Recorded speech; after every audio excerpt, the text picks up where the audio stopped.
Estamos de volta e eu quero saber se você já mandou sua pergunta ou comentário sobre o tema de hoje aqui no nosso programa, que é Saúde e Trabalho.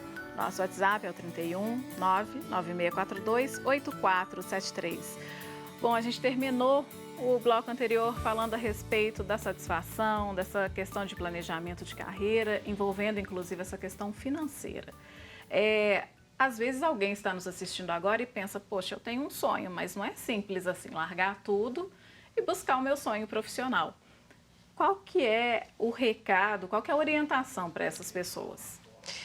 Eu acho que todo planejamento ele tem curto, médio e longo prazo, né? Tem atividades que a gente pode fazer a curto prazo e provavelmente seria fazer alguma coisa para ir juntando, fazendo um investimento, né? Para ir capitalizando, né? Para que a médio e longo prazo isso possa ser realizado. Então, se a pessoa tem um desejo de empreender alguma coisa, mas não quer pegar emprestado, porque tem as questões dos juros, né? Uhum. Mas, assim, gostaria de a própria pessoa capitalizar, ela pode fazer um planejamento durante 5, 10 anos, trabalhar, ir capitalizando e depois disso abrir o seu próprio negócio.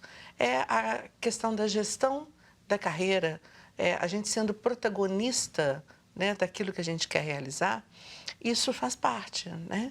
Então, assim, planejar para que se possa realizar tudo que se deseja. É possível, é possível. Doutor Renato contou do caso de uma paciente que teve que assumir uma função num perfil profissional diferente do dela, Uhum. né?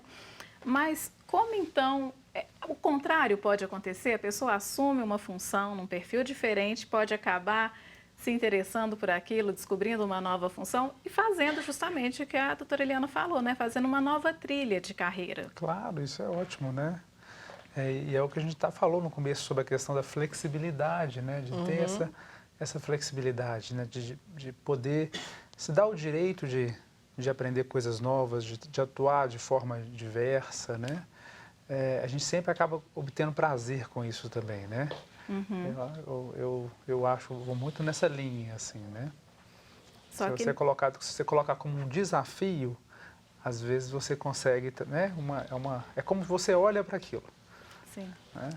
Nós estamos num momento muito interessante para discutir esse assunto, porque até uns anos atrás, o objetivo era trabalhar e aposentar.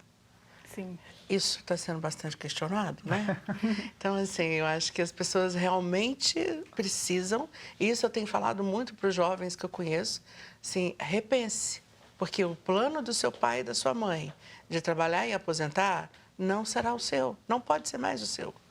Você tem que pensar em alguma coisa, em trilha de carreira, que você vai chegar onde você deseja, com o nível socioeconômico que você deseja, sem depender de aposentadoria. Porque nós não sabemos se os jovens vão aposentar. E voltando até essa questão de aposentadoria, de plano de carreira, que isso tudo vai levar ao estresse antes da hora, inclusive, eu queria falar um pouco a respeito dessas situações que hoje as pessoas têm vivido e estão ficando mais adoecidas por causa do trabalho, seja pelo modo de gestão, seja pela falta de identificação. E aí eu gostaria de perguntar, doutor, estresse e síndrome de burnout, que a gente tem ouvido falar muito agora, são coisas, quer dizer, o estresse não, mas a síndrome é uma coisa nova ou as pessoas já tinham isso antes?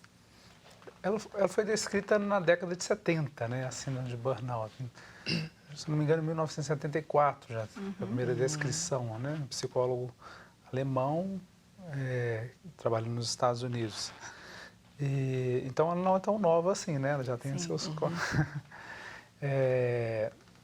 Agora... Mas ela ficou famosa, entre aspas, recentemente. Isso, é isso que eu falo. Eu acho que cada vez mais tem sido reconhecida e pelo que a gente falou sobre as novas relações de trabalho, os ambientes, a competitividade, isso tem se mostrado cada vez mais comum e frequente, né? Então, é uma síndrome que está muito relacionada ao estresse do trabalho. Então, tem tudo a ver mesmo com o estresse vindo do trabalho. Então, o estresse crônico, né? Sim. Quer completar, doutora? O burnout é uma insatisfação muito grande com relação às atividades que a pessoa desenvolve e ela não se reconhece naquelas atividades. passa a ser um trabalho, uma atividade que lhe causa muito sofrimento, né? É isso que caracteriza o burnout. Existem algumas profissões que, assim, é mais comum, né, de se achar um alto nível de pessoas com síndrome de burnout. E professores são uma delas, né? E pessoas também da área de saúde. Então, isso não necessariamente passa pela vocação. Por eu gostar de tal profissão, eu posso gostar, alguém pode gostar de ser professor, por exemplo, e, independentemente disso, estar exposto a um ambiente altamente estressante desenvolve. Exatamente. É isso, né? É. Então, eu vou fazer só uma pausa na nossa conversa para mostrar às pessoas, então, quais são os sintomas de burnout. Sintomas da síndrome de burnout. Cansaço excessivo, tanto físico como mental. Dor de cabeça frequente, alterações no apetite, insônia, dificuldades de concentração, sentimentos de fracasso e insegurança, negatividade constante, sentimentos de derrota e desesperança, sentimentos de incompetência, alterações repentinas de humor, isolamento, fadiga, pressão alta, dores musculares, problemas gastrointestinais, alteração nos batimentos cardíacos. Então, doutor, é isso. Como perceber esses sintomas? O que o senhor pode nos dizer? Você vê que são sintomas que não são tão específicos, né? Sim. A gente vai lendo, você consegue reconhecer. São sintomas muito característicos, às vezes, de quadros ansiosos, depressivos, alteração de pressão arterial, sintomas gastrointestinais, né? Então, são sintomas não específicos, mas o fundo, quer dizer, estão relacionados a esse estresse ao trabalho, crônico ao trabalho, esse ambiente ao trabalho. O que a doutora Helena falou é muito importante, né? Dessa sensação de desrealização, né? Que a pessoa perde a motivação, né? O interesse pelo trabalho, se torna quase que indiferente, né? Aquilo que antes dava prazer, né? Que nem a gente falou que pode ser opção de carreira. O automático, acorda e vai para o trabalho, você tem que ir. A fadiga, então então ter esses sintomas relacionados à questão do trabalho é que vai nos ajudar a diagnosticar a síndrome, né? E acho que é necessário também fazer um diagnóstico diferencial, né? Sem dúvida. Porque, assim, são várias, como ele falou, assim, são vários sintomas que podem ser de outros problemas, né? Então, é preciso que o profissional faça um diagnóstico, estudando, fazendo uma anamnese bem feita, uma entrevista bem feita, para que ele possa realmente entender que aquele estresse, o burnout é realmente relacionado ao trabalho. Porque pode ser algum conteúdo psíquico que está aflorando naquele momento e prejudicando o trabalho. Né? Então, isso também tem que ficar bem... Uma pressão familiar, por exemplo, né? Ou até mesmo, assim, por exemplo, um paciente com depressão, né? Por exemplo, né? Que aí começa a desempenhar mal suas funções no trabalho, né? E etc. Então, realmente um diagnóstico diferencial é muito importante. Para isso, o profissional, tanto psicólogo quanto médico, psiquiatra, são profissionais adequados para poder estar fazendo essa avaliação, né? E como se percebe isso, doutor? As pessoas, porque pode ser confundido, né? Como que essa conversa com o paciente, ele já vem desenvolvendo um quadro de estresse anterior? Porque o senhor falou, a pessoa pode estar estressada, pode ser depressão, pode ser um sintoma de depressão.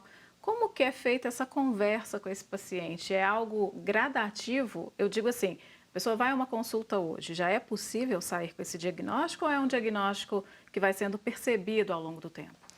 Bom, como a doutora Helena até colocou a questão da anamnese, né? Então, um profissional de saúde mental, ele é capacitado para fazer esse tipo de investigação, né?